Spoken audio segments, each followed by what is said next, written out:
இந்த வீடியோவில் நான் சப்ஸ்கிரைப் பண்ணுங்கள், ஷேர் பண்ணுங்கள், அந்த மாதிரி எதுவுமே கேட்க போகிறது கிடையாதுங்க. மிடில் ஈஸ்டில் இப்போ நடந்துட்டு இருக்க போரால் நூற்றுக்கணக்கான மக்கள், அப்பாவி மக்களோட உயிர் தான் பறி போயிட்டு இருக்குது. இப்போ மிடில் ஈஸ்டில் என்ன நடந்துட்டு இருக்குதுன்றத இந்த வீடியோவில் நாம் பார்க்கலாங்க. இது ஒரு குமுறல், ஆதங்கத்தை வெளிப்படுத்துகிற வீடியோ தாங்க.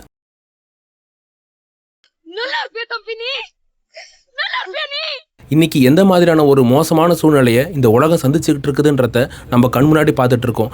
நான் செய்திங்க நிறையா படிக்கிறதுக்காகவும் ஒரு இன்ஃபர்மேஷன் எடுக்கிறதுக்காக நான் நிறைய ஆர்டிகல்ஸ் படிக்கிறது உண்டு. அந்த மாதிரி ஆர்டிகல்ஸை படிக்கும் போதும் குளோபல் நியூஸஸை பார்க்கும் போதும் ரொம்ப வேதனையான தகவல் தான் மத்திய கிழக்கிலிருந்து தொடர்ந்து வந்துட்டு இருக்குது. இஸ்ரேல் ஹமாஸ் போரால் அங்கே ஏறத்தாழ 60,000த்துக்கு அதிகமான மக்கள் இறந்து போயிருந்தாங்க. இந்த மாதிரியான நிலைமையில தான் அமெரிக்கா ஈரான் மேலே படையெடுக்கிறதுக்காக ஒரு 4 மாதமாகவே அதுக்கான வார் ப்ரிப்பரேஷனை பெரிய அளவில் பண்ணிட்டு இருந்தாங்க. ஜனவரி மாதம் தொடக்கத்தப்ப பார்த்தீங்கன்னா ட்ரம்ப் ஈரான் கிட்ட ஒரு பேச்சுவார்த்தை நடத்த போகிறோன்னு சொல்லியிருந்தாரு. அதாவது ஈரான் மக்கள் ரொம்ப தீவிரமாக போராட்டம் நடத்திட்டு இருக்காங்க, அங்கே அரசாங்கத்துக்கு எதிராக ஈரான் மக்களுக்கு நாங்கள் ஆதரவு கொடுக்குறோம், இராணுவ ரீதியாக ஆதரவு கொடுக்குறோன்னு படைங்களை ஈரானை நோக்கி அனுப்புறதுக்கு அவர் உத்தரவிட்டிருந்தார். போராடுற மக்களுக்கு நாங்கள் எல்லா வகையிலையும் அமெரிக்கா ஆதரவு கொடுக்கும். நான் அமெரிக்க அதிபர் சார்பாக நான் சொல்லிக்கிறது என்னன்னா, ஈரான் மக்களுக்கு அமெரிக்கா துணையாக நிற்கும், நீங்கள் ஒன்றும் பயப்படாதீங்க, ஈரான் அரசாங்கத்தை வீழ்த்துறதுக்கு எல்லா வகையிலையும் போராட்டம் பண்ணுங்கன்னு அமெரிக்க அதிபரே ஈரான் மக்களுக்கு ஆதரவு கொடுக்குற மாதிரி பேசியிருந்தார். இந்த விஷயங்கள் நடந்த கையோட அங்கே என்ன நடந்ததுன்னா, ஈரான் அரசாங்கம் என்ன பண்ணிட்டாங்க, இதுக்கு மேலே போராடுற மக்களை நாங்கள் கட்டுப்படுத்தாமல் இருக்க முடியாது, அவங்களுக்கு எதிராக தாக்குதல் நடத்துவோன்னு தாக்குதலாம் நடத்திட்டு இருந்தாங்க. ஒரு வழியாக அங்கே போராட்டன்றது கொஞ்சம் கொஞ்சமாக கட்டுப்பாட்டுக்கு வந்ததுங்க. போராட்டம் ஒரு பக்கம் நடந்துட்டு இருந்தாலும் ஈரான் அணு ஆயுத தயாரிப்பை பண்ணிட்டு இருக்காங்க. இது மத்திய கிழக்குக்கே ரொம்ப ஆபத்து. இப்படியே விட்டால் ஈரான் மாதிரியான நாடு அணு ஆயுதங்களை தயாரிச்சிருவாங்க. அது அமெரிக்கா மட்டும் இல்லை, இஸ்ரேலாலையும் எந்த காலத்திலும் ஏற்றுக்க முடியாது. நாங்கள் ஈரானுக்கு எதிராக தாக்குதல் நடத்துவோம். முதல் கட்டமாக பேசி பார்க்குறோம் எந்த அளவுக்கு அவங்க பேச்சுவார்த்தைக்கு உடன்படுறாங்க. அதாவது 2018 அப்போ ட்ரம்ப் ஒரு ஒப்பந்தம் போட்டிருந்தாருங்க ஈரானோட. ஈரான் அணு ஆயுதங்களை தயாரிக்கக்கூடாது, ஆனால் அணுசக்திக்கு பயன்படுத்திக்கலாம், அவங்க மின்சாரம் தயாரிக்கிறதுக்கு திட்டமான அளவில் பயன்படுத்திக்கலான்ற மாதிரி ஒரு ஒப்பந்தம் போட்டிருந்தாங்க. அப்படி ஒரு ஒப்பந்தம் இருக்கும் போதே அந்த 2018க்கு முன்னாடி அந்த காலகட்டத்திலே ட்ரம்ப் என்ன பண்ணிட்டாருன்னா, இந்த ஒப்பந்தத்தில் டீமிலிட்டரைசேஷன் மாதிரியான விஷயத்தெல்லாம் ஈரான் பண்ண மாட்டாங்க, அதுக்கு அவங்க அடம்பிடிக்கிறாங்க, அதனால இந்த ஒப்பந்தத்தை நானே ரத்து பண்ணுறேன்னு ரத்து பண்ணிட்டாரு. இப்போ திரும்பவும் 2வது அட்டம்ப்டாக ட்ரம்ப் பிரதமர் அதிபராக இருக்க போகும்போது ஒரு 3 தடவை பேசலாம், நம்ம ஒரு 3-4 தடவை பேசி பார்ப்போம். ஒருவேளை ஈரான் ஒத்துக்காத பட்சத்தில் கண்டிப்பாக அமெரிக்கா ஈரான் மேலே படையெடுக்கும்னு ட்ரம்ப் ஜனவரி மாதத்துலேருந்தே சொல்லிட்டு வந்தார். இப்படி இருக்க பார்த்தா பிப்ரவரி மாதம் தான் 2 பேரும் பேச ஆரம்பித்தாங்க. அந்த பேச்சுவார்த்தை எப்படி இருந்ததுன்னு பார்த்தீங்கன்னா, ஒரு நேரடியாக பேசுவாங்க. மற்ற 2 அதிபர்கள் பேசுறதெல்லாம் நீங்கள் பார்த்துருப்பீங்க. ரஷ்ய அதிபர், இந்திய அதிபர் பேசுவாங்க, நேரடி பேச்சுவார்த்தை இருக்கும். ஆனால் ஈரான் அமெரிக்கா ரொம்ப பகையாக இருக்கிறதுனால அவங்க நேராக பேசலை. எப்படி பேச்சுவார்த்தை நடந்துருந்ததுன்னா, ஓமனோட மஸ்கட்டில் வச்சு ஓமன் அரசாங்கத்தோட ஒரு மறைமுகமாக பேசுவாங்க. ஓமன் அதிகாரிக்கிட்ட இவங்க சொல்கிறத அவங்க அந்த விஷயத்தை கன்வே பண்ணுவாங்க அமெரிக்கா கிட்ட. அந்த மாதிரி ஒரு பேச்சுவார்த்தை நடந்தது ஃபஸ்ட் அட்டம்ப்ட். அதுக்கப்புறம் ஜெனீவாவில் நடந்தது செகண்ட் பேச்சுவார்த்தை. பிப்ரவரி மாதம் ஒரு மிடில்லாம், பிப்ரவரி மாதம் லாஸ்ட் அப்போ என்ன நடந்ததுன்னா, 3வது கட்ட பேச்சுவார்த்தை நிர்ணயம் பண்ணாங்க ஜெனீவாவிலே. அந்த பேச்சுவார்த்தையில் உடன்பாடு எட்டுச்சுன்னா தாக்குதல் இருக்காது, இல்லைன்னா ஈரான் மேலே முழு வீச்சில் படையெடுப்போன்னு ட்ரம்ப் திட்டவட்டமாக நிறைய குளோபல் மீடியாஸ் கிட்ட வெளிப்படையாகவே சொல்லியிருந்தார். சொன்னதை நான் செய்வேன்ற மாதிரி ஜெனீவாவில் 3வது கட்ட பேச்சுவார்த்தை தோல்வி அடைஞ்சதுங்க. தோல்வி அடைஞ்ச கையோட 28/2/2026 அன்னைக்கு காலையிலே தெஹ்ரான் மேலே அட்டாக் பண்ண ஆரம்பிச்சிட்டாங்க அமெரிக்கா. முன்னெல்லாம் 2025 போர் அப்போ பார்த்தீங்கன்னா இஸ்ரேல் ஃபஸ்ட்டு தாக்குதல் நடத்துவாங்க ஈரான் மேலே. இந்த 12 நாள் போர் நீங்களும் கேள்விப்பட்டிருப்பீங்க. 12 நாளில் லாஸ்ட்டாக தான் அமெரிக்கா கலந்துக்கிட்டாங்க. ஈரானோட அந்த நியூக்ளியர் சைட்டெல்லாம் அடிக்க போகும்போது தான் நீங்களும் துணைக்கு வாங்க, அப்போ தான் ஈரானை என்னால் அடிக்க முடியும்னு இஸ்ரேல் பிரதமர் நெத்தன்யாகு கேட்டுக்கிட்டார். அவர் கேட்டதுனால ட்ரம்ப்பும் இஸ்ரேலுக்கு செய்யாமல் நான் வேறு யாருக்கு செய்ய போகிறேன்ற மாதிரி B-2 பாம்பர் செட்டுன்னு போய் அட்டாக் பண்ணாங்க.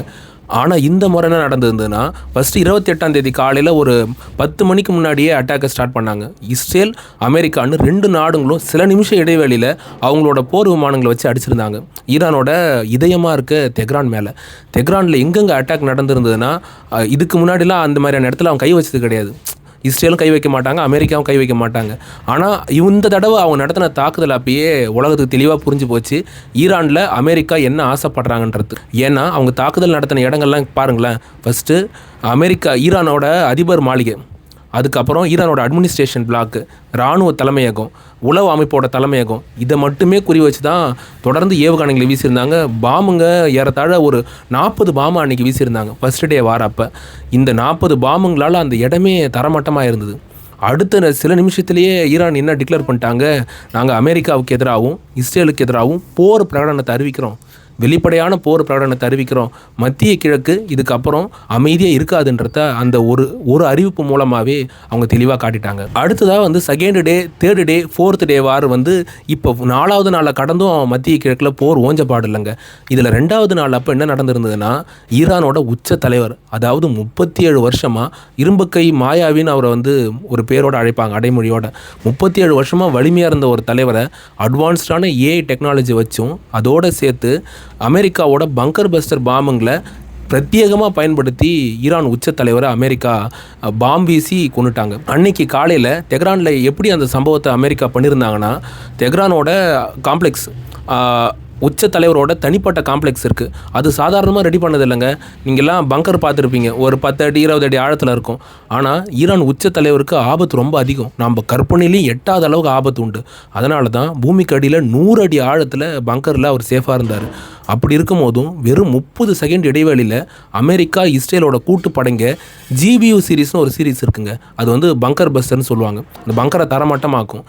ஈரான்லேருந்தும் சிலர் வந்து அமெரிக்காவுக்கு, ஈரான் உச்ச தலைவர் கூட இருக்கிற சிலரே அமெரிக்காவோட சிஐக்கு தகவல்களை பரிமாறிட்டு இருந்ததாகவும் சில குளோபல் மீடியா சொல்கிறாங்க. அதாவது ராய்டர்ஸ், கார்டியன், அசோசியேட்டட் பிரஸ் மாதிரியான செய்தி ஊடகங்கள் அதை சுட்டி காட்டுறாங்க. இந்த மாதிரி கூட இருந்தவங்களே குழிப்பறிச்சதுனால தான் ஈரானோட உச்ச தலைவர் காமேனி அமெரிக்க அதிபர் ட்ரம்ப்போட அந்த திட்டத்து மூலமாக அவர் இல்லாமல் ஆக்கணுன்ற திட்டத்தை வெற்றிகரமாக அங்கே நடைமுறைப்படுத்தியிருந்தாங்க. அந்த தாக்குதலில் காமேனி அவரோட குடும்ப உறுப்பினர்களும் இறந்து போனதா ஈரான் அரசாங்கமே அதிகாரப்பூர்வமாக அறிவிச்சாங்க. 37 வருஷமாக தன்னோட நாட்டை வழி நடத்திட்டு இருந்த ஒரு தலைவன் இப்போ இந்த நிமிஷம் நம்மளோட இல்லைன்றத ஈரான் அரசாங்கத்தை வட்டாரத்தில் இருக்கவங்களையும் பொதுமக்களாலையும் அங்கே ஈரானில் ஏற்றுக்க முடியலங்க. ஈரான் அரசாங்கம் அடுத்த நிமிஷமே என்ன பண்ணிட்டாங்க, அமெரிக்காவுக்கும் இஸ்ரேல் மட்டும் இல்லாமல் அரபு நாடுகளையும் டார்கெட்டாக வைக்க ஆரம்பிச்சிட்டாங்க. அந்த போர் ஈரான் உச்ச தலைவர் காமேனியோட மறைவுக்கு அப்புறம் அங்கே இருக்கிற ரீஜனில் ஒரு ரீஜனல் வாராக அது கன்வெர்ட் ஆக ஆரம்பிச்சிருச்சு.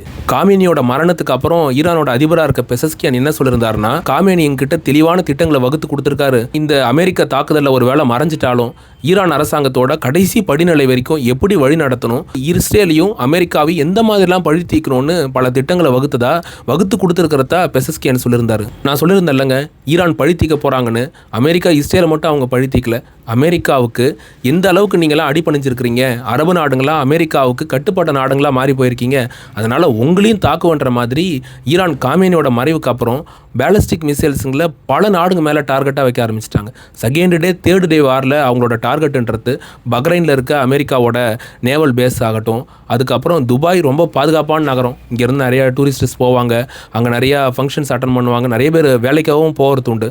ரொம்ப பாதுகாப்பான நகரமாக துபாய், அதுக்கப்புறம் அங்கே ஷார்ஜா, அபுதாபி இந்த மாதிரியான நகரங்கள் உண்டு. யுனைடெட் அரபு எமிரேட்ஸில் ரொம்ப சேஃபஸ்ட் கண்ட்ரியாக பார்க்கப்பட்ட யுனைடெட் அரபு எமிரேட்ஸ் தான் ஈரானோட தாக்குதலில் மேஜரான இலக்காக மாறி இருக்குங்க. 1-2 மிசைல் இல்லைங்க, ஈரான் கிட்ட குவாரம் ஷாகிர், அச்குவாசம், ஃபத்தா, காதர்னு அவங்களோட சீரீஸில் ballistic missile, cruise missile, hypersonic missile சீரீஸில் மட்டுமே 15க்கும் அதிகமான மிசைல்ஸுங்க இருக்குது.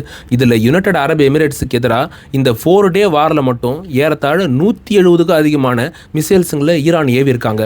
இது மட்டும் இல்லாமல் அவங்ககிட்ட ட்ரோன்ஸுங்களும் நிறையா இருக்குங்க.